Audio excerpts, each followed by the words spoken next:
வயலோ வயலோ வயலோ செழிக்க வாழ்வு தந்தானே, வயலோ வாழ்வு தந்தானே.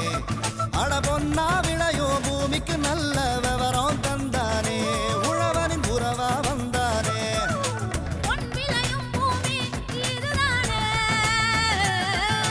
வயலோ வயலோ வயலோ செழிக்க வாழ்வு தந்தானே, வயலோ வாழ்வு தந்தானே. அட பொன்னா விளையோ பூமிக்கு நல்ல விவரம் தந்தானே, உழவனின் உறவா வந்தானே. தந்தன தந்தன தர தந்தானே, மண்வள பொங்கிட துணை வந்தானே. தந்தன தந்தன தர தந்தானே, மண்வள பொங்கிட துணை வந்தானே. மாத்தி யோசிச்சீங்க. கறவை மாடுகள் வளர்ப்பில் வெற்றி கண்ட விவசாயி சி நாகராஜ். இவர் திருவண்ணாமலை மாவட்டம் கீழ்பெண்ணாத்தூரை சேர்ந்தவர் ஆவார். இவர் பட்ட படிப்பினை முடித்து தனது தந்தையுடன் இணைந்து அவர் மேற்கொண்டிருந்த வேளாண்மையோடு கறவை மாடு வளர்ப்பில் ஆர்வம் கொண்டு திருவண்ணாமலை கால்நடை பல்கலைக்கழக பயிற்சி மற்றும் ஆராய்ச்சி மைய வழிகாட்டுதலோடு கறவை மாடு வளர்ப்பில் புதிய தொழில்நுட்பங்களை பின்பற்றி ஆட்கள் செலவினை குறைத்து தீவனம் வெட்டும் கருவி, பால் கறவை இயந்திரம் போன்றவற்றினை பயன்படுத்தியும் தானுவாஸ் தாது உப்பு கலவை, தானுவாஸ் கிராண்ட் டானிக் போன்றவற்றினை கறவை மாடுகளுக்கு கொடுத்து அதன் மூலம் பால் உற்பத்தியினை அதிகரித்து நல்ல வருவாயினை ஈட்டி வரும் இவரின் அனுபவங்களை நம்மிடம் பகிர்ந்து கொண்ட போது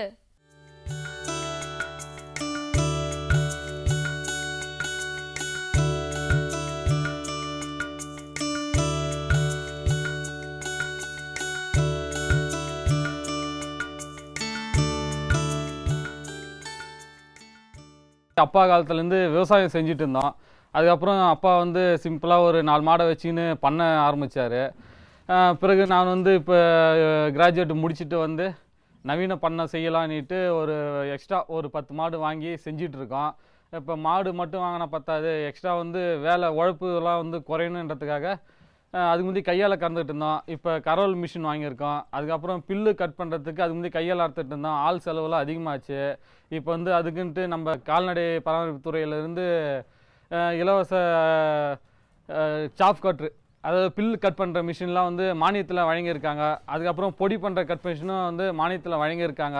அதை வச்சுன்னு இப்போ நாங்கள் அட்வான்ஸாக பண்ணிகிட்ருக்கோம். அதுக்கு முந்தி பார்த்திங்கன்னா எங்களுக்கு வந்து செலவு இப்போ பண்ணையில் வந்து செலவு வந்து அதிகமாகச்சு. இப்போ வந்து செலவு வந்து பண்ணையில் ரொம்ப கம்மியாகுது.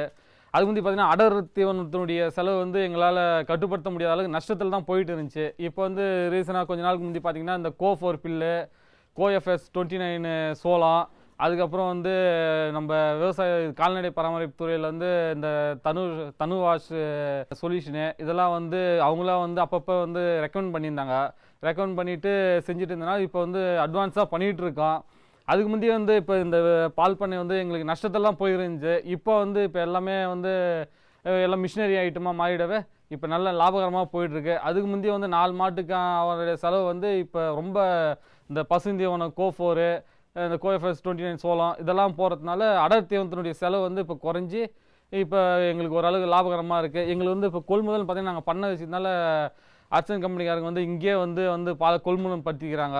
ரேட்டை வந்து இப்போ நல்ல ரேட்டு கொடுத்துட்ருக்காங்க. இப்போ பால் பண்ணை வந்து நல்லபடியாக போயிட்டுருக்கு. கண்ணுட்டிங்க வந்து கெடேரிங்க வந்து அது தனியாக சேல்ஸ் பண்ணுறோம். அது நல்லபடியாக ஒரு லாபத்தை கொடுத்துட்ருக்கு. அதே மாதிரி பழைய தீவன முறைங்களை வந்து எங்களுக்கு நிறைய நஷ்டத்தை ஏற்படுத்துச்சு. இப்போ வந்து தீவன முறைக்கு வந்து எங்களுக்கு பிரச்சனை இல்லை, ரொம்ப வந்து செலவு கம்மியாகுது, நல்ல லாபமாக இருக்குது. பால் பண்ணை செய்யறதுனால வந்து எங்களுக்கு எந்த ஒரு நஷ்டமும் இல்லை. நம்ம தமிழ்நாடு கால்நடை பல்கலைக்கழகத்து பயிற்சி மற்றும் ஆராய்ச்சி நிலையத்தினுடைய அணுகுமுறையினால் அவங்களுடைய அறிவுரையினால் எனக்கு நிறைய அட்வான்ஸான விஷயங்கள்லாம் கிடச்சிக்குது. இன்னொன்று பார்த்திங்கன்னா இந்த தனுவாஷ் கிராண்ட் டானிக்ன்றதுனால இது வந்து பால் கறக்கிற மாட்டுக்கு மட்டும்தான் போடணும். ஒரு வேலைக்கு ஒரு பாக்கெட், அதாவது இதில் பார்த்தீங்கன்னா மைக்ரோ ஆர்கான்ஸ் நிறைய இருக்குது. அதனுடைய மாடுனுடைய ஜீரணிக்கக்கூடிய தன்மைகள் நிறைய இருக்குது. இதனால் வந்து மாட்டினுடைய பால் சுரக்கும் தன்மை நிறைய இருக்குன்றதுனால அவங்க வந்து எனக்கு வந்து கூப்பிட்டு பயிற்சி கொடுத்து இலவசமாக கொடுத்து அறிவுரை கொடுத்து இந்தமாரி இந்த டைமில் வந்து பூச்சி மருந்து போடுங்க, இந்த டைமில் வந்து தடுப்பூசி போடுங்க, இந்த டைமில் வந்து இதெல்லாம் பண்ணுங்க அப்படின்னு சொல்லிட்டு அவங்களுடைய அறிவுரையினால் வந்து நான் இப்போ பண்ணுறதுனால எனக்கு இன்னும் பண்ண வந்து நல்ல லாபகரமாக இருக்குது. எனக்கு இன்றைக்கி வந்து மாதம் பார்த்தீங்கன்னாக்கா நிகர் லாபமே வந்து எனக்கு 25,000க்கு மேலே ஆகுது. என்ன மாதிரி மேலும் விவசாயிங்க வந்து இளைஞர்கள் வந்து இந்த பண்ணையை உருவாக்கணும்னு நீங்கள் நினச்சிங்கன்னா இந்தமாரி நம்ம தமிழ்நாடு கால்நடை வளர்ப்புத்துறையினுடைய பயிற்சி மற்றும் ஆராய்ச்சி நிலையத்தில் போய் பயிற்சி எடுத்துக்கின்னு நல்லபடியாக முன்னேறுகின்றதுனால என்னுடைய ஒரு வேண்டுகோள். இந்திய இந்தியாவில் கறவை மாடுகளில் சினை தங்காமை எருமை மற்றும் பசுமாடுகளில் 30 முதல் 40% உள்ளதாக ஆய்வுகள் தெரிவிக்கின்றன. கறவை மாடுகள் சரியான நேரத்தில் சினை பிடித்து வருடம் ஒரு கன்றினை பெற்றால் மட்டுமே பால் பண்ணையை லாபகரமாக நடத்த முடியும். குறிப்பாக சினை தங்காமை என்பது பல்வேறு காரணங்களால் ஏற்படுகிறது. இதனை சரியான முறையில் கால்நடை மருத்துவர்களின் ஆலோசனை பெற்று நிவர்த்தி செய்ய வேண்டும். அந்த வகையில் இன்றைய வேளாண் தொழில்நுட்ப பகுதியில் கறவை மாடுகளில் சினை தங்காமைக்கான காரணங்களும் அதற்கான தீர்வுகளும் குறித்து விளக்குகிறார் திருவண்ணாமலை கால்நடை பல்கலைக்கழக பயிற்சி மற்றும் ஆராய்ச்சி மைய உதவி பேராசிரியர் டாக்டர் ஆர் ராஜ்குமார் அவர்கள்.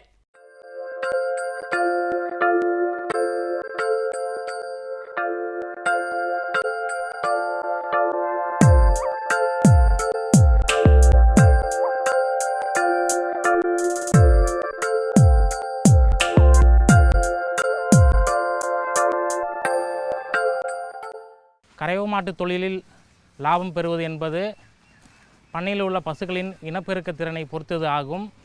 கறவை மாடுகள் சரியான காலத்தில் சினையுற்று வருடம் ஒரு கன்று தவறாமல் கன்று ஈனும் பொழுது பால் உற்பத்தி திறன் அதிகரிக்கிறது. பண்ணையில் பால் உற்பத்தி குறைந்து பராமரிப்பு செலவு அதிகமாகி நஷ்டம் உண்டாக்குவதற்கு கறவை மாடுகள் சினைப்பிடிக்காமல் போவதே முக்கிய காரணமாகும். இந்தியாவில் கறவை மாடு மற்றும் எருமைகளில் 30 முதல் 40% மாடுகள் சினைப்பிடிக்காமல் போவதாக ஆய்வுகள் கூறுகின்றன. எனவே கறவை மாடு வளர்ப்போர் சினை தங்காமைக்கான காரணங்களும் அதற்கான தீர்வுகளையும் பற்றி அறிந்து கொள்வது மிக முக்கியமாகும். கறவை மாடுகள் சினைப்பிடிக்காமல் போவதற்கு முக்கியமாக 6 காரணங்கள் உள்ளன. முதலாவது காரணம் தீவனம் மற்றும் சத்து பற்றாக்குறை. கறவை மாடுகள் சினைப்பிடிப்பதற்கு அதற்கு கொடுக்கப்படும் தீவனம் மிக முக்கிய பங்கு வகிக்கிறது. எனவே கறவை மாடுகளுக்கு தினமும் 20 முதல் 25 கிலோ பசுந்தீவனமும் 6 கிலோ உலர் தீவனமும் அளிக்க வேண்டும். மேலும் கலப்பு தீவனம் அது கொடுக்கும் பாலின் அளவுக்கு ஏற்றவாறு கொடுக்க வேண்டும். தினமும் அளிக்கப்படும் கலப்பு தீவனத்துடன் தாது உப்பு கலவை 30 கிராம் அளித்தால் அது அந்த பசுவின் சினைப்பிடிக்கும் திறன் அதிகரிக்கிறது. அடுத்து இரண்டாவது காரணம் கர்ப்பப்பையில் புண். கறவை மாடுகள் சினைப்பிடித்து அந்த சினைகாலம் முதல் தாங்கி வெளிவரும் வரை கர்ப்பப்பை ஆரோக்கியமாக இருப்பது மிக முக்கியமாகும். நுண்கிருமிகளின் தாக்கத்தால் கர்ப்பப்பையில் புண் ஏற்படும் போது இளங்கரு இறப்பு ஏற்பட்டு சினை கிளைய வாய்ப்புள்ளது. கருப்பையில் புண்ணு உள்ள பசுக்கள் சினைகாலத்தின் போது வரும் திரவம் கண்ணாடி போல் அல்லாமல் மஞ்சள் நிறமாகவோ அல்லது சீல் போன்று வடியும். கர்ப்பப்பையில் புண்ணு ஏற்படுவதை தவிர்க்க நோயுற்ற புலிகால்களை இனச்சேர்க்கைக்கு பயன்படுத்துவதை தவிர்த்தல் வேண்டும். செயற்கை முறை கருவூட்டலை முறையாகவும் சுகாதாரமாகவும் செய்தல் வேண்டும். கன்று ஈனும் காலத்தில் கன்று ஈனும் இடம் சுகாதாரமாக வைத்திருத்தல் வேண்டும். கன்று ஈனும் போது ஏதேனும் பிரச்சனை ஏற்பட்டால் அதை கால்நடை மருத்துவரை கொண்டு சுகாதார முறையில் வெளியேற்றி சிகிச்சை செய்ய வேண்டும். கன்று ஈன்ற பின் நஞ்சு கொடியானது 8 மணி நேரத்துக்கு மேல் தங்கியிருந்தால் அதை கால்நடை மருத்துவரை கொண்டு சுகாதார முறையில் அகற்றி உரிய சிகிச்சை செய்தல் வேண்டும். கர்ப்பப்பையில் புண்ணுள்ள பசுக்களை உரிய ஆன்டிபயோட்டிக் மருந்து கொண்டு சிகிச்சை செய்து முழுமையாக குணமடைந்த பின்பே கருவூட்டலுக்கு பயன்படுத்த வேண்டும். மூன்றாவது காரணம் இனப்பெருக்க உறுப்புகளில் குறைபாடுகள். மரபியல் மற்றும் பிறவி கோளாறுகளால் இனப்பெருக்க உறுப்பில் குறைபாடுகள் இருந்தால் அந்த மாடு சினைப்பிடிக்காமல் போக வாய்ப்புள்ளது. கருக்குழாய் பிரச்சனை உள்ள பசுக்களை சிகிச்சை மூலம் குணப்படுத்துவது கடினம் என்பதால் இக்குறையுள்ள பசுக்களை பண்ணையிலிருந்து அகற்றிவிட வேண்டும். அடுத்ததாக நான்காவது காரணம் விந்தணு மற்றும் கருமுட்டையில் குறைபாடுகள். வயது முதிர்ந்த பசு மற்றும் காளைகளில் முறையே குறைபாடு உள்ள கருமுட்டை மற்றும் விந்தணு சில சமயங்கள் வெளிவருவதால் வயது முதிர்ந்த மாடுகள் சினைப்படுத்துவதில் தாமதம் ஏற்படலாம். எனவே பண்ணைகளில் வயது முதிர்ந்த மாடுகளை அகற்றிவிட வேண்டும். கறவை மாடுகள் சினை தங்காமல் போவதற்கான 5வது காரணம் ஹார்மோன் குறைபாடுகள். கறவை மாடுகள் சினை பருவத்துக்கு வருவதற்கும் சினை பிடிப்பதற்கும் அதன் உடலில் சில ஹார்மோன்கள் சரியான அளவில் சுரப்பது அவசியம். சில ஹார்மோன்கள் சரியான அளவில் இல்லாத போது மலட்டுத்தன்மை ஏற்படுகிறது. உதாரணமாக லூட்னைசிங் ஹார்மோன் அதாவது LH என்ற ஹார்மோன் அளவு குறையும் பொழுது சூலகத்திலிருந்து கருமுட்டை வெளிவராமல் போகலாம் அல்லது தாமதமாக வெளியேறலாம் அல்லது சூலக கட்டியாக மாறலாம். எனவே இக்குறைபாடுகளை கால்நடை மருத்துவரை கொண்டு கண்டறிந்து உரிய ஹார்மோன் சிகிச்சை செய்து அதனுடைய சினைப்பிடிக்கும் திறனை அதிகப்படுத்தலாம். கறவை மாடுகள் சினைப்பிடிக்காமல் போவதற்கான 6வது காரணம் பராமரிப்பு குறைபாடுகள். பராமரிப்பில் சரியான சினைப்பருவத்தை கண்டறிய தவறுதல் மிக முக்கியமாக காணப்படுகிறது. சரியான சினைப்பருவத்தை கண்டறிவதற்கு சினைப்பருவ அறிகுறிகள் தெரிந்திருப்பது முக்கியமாகும்.